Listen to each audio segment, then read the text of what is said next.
हर हर महादेव दोस्तों। जय माँ गायत्री। हमारे चैनल शिव गायत्री महातंत्र पर आप सभी दोस्तों का, आप सभी साधकों का एक बार फिर से हार्दिक स्वागत। आज का हमारा जो विषय है वह यह है कि गायत्री मंत्र द्वारा 10 महाविद्याओं की साधना, पूजन, भक्ति अथवा उपासना हम किस प्रकार कर सकते हैं। शास्त्रों में गायत्री मंत्र को महामंत्र यूं ही नहीं बोला गया।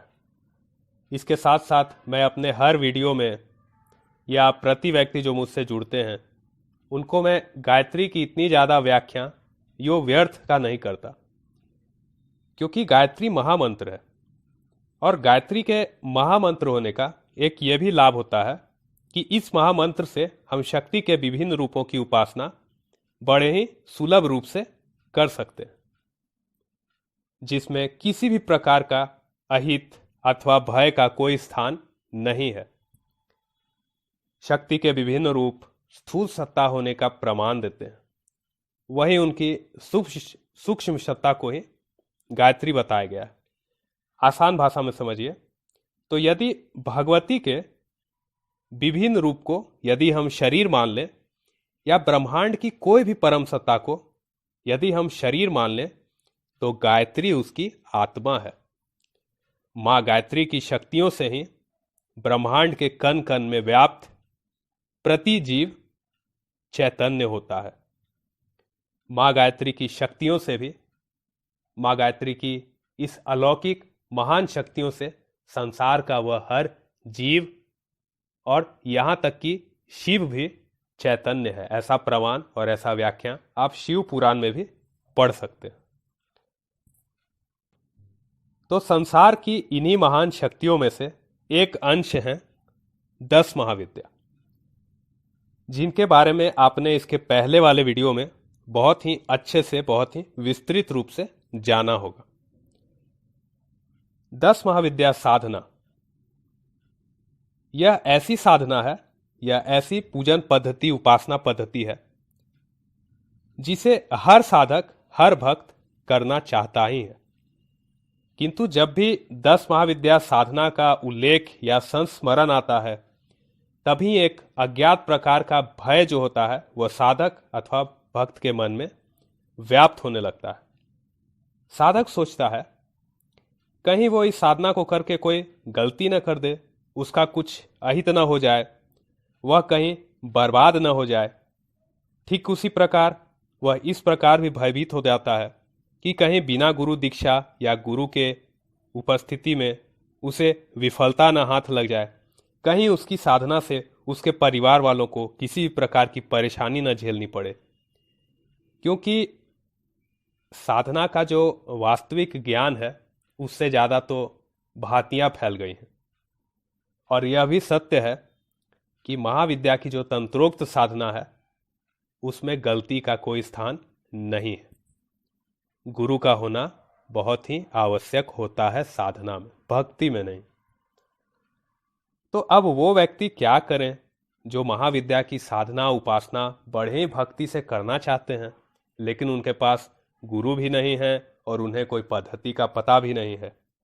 तो उन लोगों के लिए गायत्री मंत्र जो कि महामंत्र है, यह सबसे अच्छा मंत्र है और सबसे अच्छी विधि है जिससे वे प्रारंभिक स्तर के साधक भी गायत्री मंत्र द्वारा 10 महाविद्याओं की साधना, उपासना, भक्ति, पूजन को कर सकते हैं। गायत्री मंत्र द्वारा 10 महाविद्या की साधना अथवा उपासना करने से किसी भी प्रकार का कोई अहित नहीं होता, न ही कोई गलती होने पर दुष्परिणाम झेलने पड़ते हैं। यह एक पूर्णतः दक्षिण मार्गी वैदिक परंपरा से चली आ रही साधना है, जिसे हमारे पूर्वजों ने भी किया था, जिसे हमारे सिद्धों ने भी किया था और करते आ रहे हैं।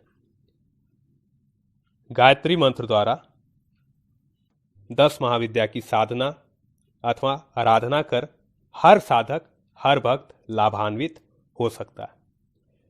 गायत्री मंत्र द्वारा 10 महाविद्याओं की उपासना ठीक उसी समान फलदायी होती है जैसे उनके मूल एवं तंत्रोक्त मंत्र। अंतर केवल इतना ही होता है कि गायत्री मंत्र फलित होने में समय लेता है, परिणाम लेकिन सदा सुलभ प्राप्त होगा आपको, और आप कितनी भी गलतियां करें उसका कभी भी कोई दुष्परिणाम नहीं होता। आप संसार में भी रहकर, आप गृहस्थ दाम्पत्य में भी रहकर यह साधना, यह उपासना, यह भक्ति कर सकते हैं। ऐसी महान शक्तियां हैं माँ गायत्री की, ऐसी महान परंपरा है हम हिंदुओं की, ऐसी महान परंपरा है हमारे सनातन धर्म की।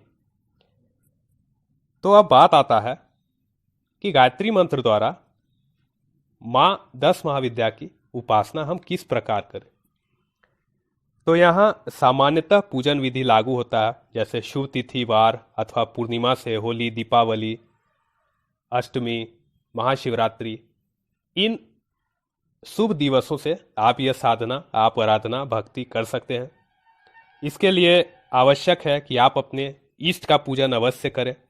जैसे पंचदेवों में से ही आप में कोई भगवान विष्णुदेव को मानते हैं, कोई भगवान शिव को मानते हैं, कोई भगवान गणपति को मानते हैं, कोई माँ अंबिका को, और उसी प्रकार सूर्य नारायण को भी आप में से बहुत लोग मानते हैं। अपने इष्ट का आपने उन्हें पद दे रखा है। तो इष्ट पूजन के साथ यदि आपके गुरु हैं तो गुरु मंत्र पूजन अथवा गुरु पूजन करिए।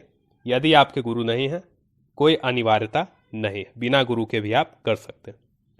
जिस स्थान पर भी आप यह साधना को करें, प्रथम उसे अच्छे से पवित्र कर लें, धो लें, और यदि घर पर ही करना चाहते हैं तो पूजन कक्ष को पूर्णतः साफ कर लें। खुद भी स्नान कर लें, संपूर्णतः चित्त से, मन से, आत्मा से शांत हो जाइए, शुद्ध हो जाइए। स्नान कर वस्त्र के रूप में आप लाल, पीले, सफेद, काले कोई भी वस्त्र धारण कर सकते हैं। चित्र की स्थापना कर सकते हैं आप, मूर्ति की स्थापना मत कीजिएगा।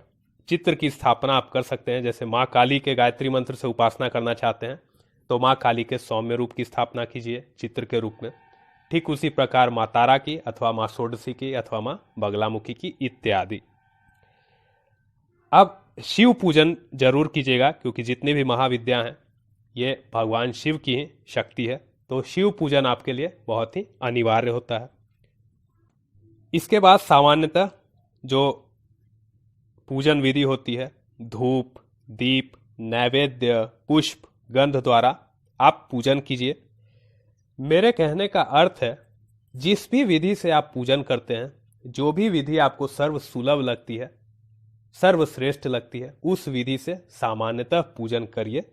रात को भी कर सकते हैं, दिन को भी कर सकते हैं, पर सबसे श्रेष्ठ काल जो होगा वह रात का ही होगा। अब कितने दिनों तक करें और कितना करें, तो मुख्यतः 3 रूप में आप कर सकते हैं। यदि 9 दिनों की करना चाहें तो 24,000 जाप करें, 24 दिनों की करना चाहें तो 40,000 जाप करें, 40 दिनों की करना चाहते हैं तो 1.25 लाख जाप करें। और यदि जीवन पर्यंत, आप में से बहुत लोग भक्त होंगे, कोई माँ काली के, कोई माँ तारा के, कोई माँ बगलामुखी के, कोई माँ मातंगी के, माँ धूमावती के, तो वैसे लोग जीवन पर्यंत करिए, प्रतिदिन करिए। मिनिमम यानी कि कम से कम 108 बार यानी 1 माला, अधिकतम 1008 यानी कि 10 माला, और यदि आप पहले से ही साधक हैं, भक्त हैं, तो आप इससे ज्यादा भी कर सकते हैं। अब बात आता है कि मंत्र जाप क्या होगा। तो अब मैं आपको बारी बारी 10 महाविद्या के गायत्री मंत्र का ज्ञान दे रहा हूं। आप अच्छे से इसे सुनिएगा और मैं प्रयत्न करूंगा वीडियो के डिस्क्रिप्शन में भी इसे डाल देने का। तो सबसे पहले मंत्र आता है, कालों के काल, महाकाल की शक्ति मां काली की। काली गायत्री मंत्र इस प्रकार है, ओम कालिकाय च विद्महे शमशानवासिन्ये धीमहि तन्नो अघोरा प्रचोदयात्। ओम कालिकाय च विद्महे शमशानवासिन्ये धीमहि तन्नो अघोरा प्रचोदयात्। इसके बाद आती हैं मां तारा। तो मां तारा का गायत्री मंत्र है, ओम ताराय च विद्महे महोग्राय च विद्महे च धीमहि तन्नो देवी प्रचोदयात्।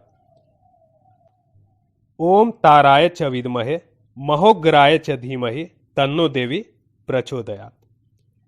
मां त्रिपुर सुंदरी का गायत्री मंत्र, ओम त्रिपुरा देव्ये विद्महे क्लीं कामेश्वर्ये धीमहि सौस्तंभनम क्लीम्नये प्रचोदयात्। थोड़ी पढ़ने में परेशानी हो रही है, लेकिन मैं वीडियो के डिस्क्रिप्शन में डाल दूंगा। माँ भुवनेश्वरी का गायत्री मंत्र इस प्रकार है। ओम नारायणाय च विद्महे भुवनेश्वर्ये धीमहि तन्नो देवी प्रचोदयात्। माँ भैरवी का गायत्री मंत्र है। ओम त्रिपुराय च विद्महे भैरवे च धीमहि तन्नो देवी प्रचोदयात्। माँ छिन्नमस्ता का गायत्री मंत्र है। ओम वैरोचन्ये च धीमहि, माफ कीजिएगा, ओम वैरोचन्ये च विद्महे छिन्नमस्ताय धीमहि तन्नो देवी प्रचोदयात्। माँ धूमावती का गायत्री मंत्र है।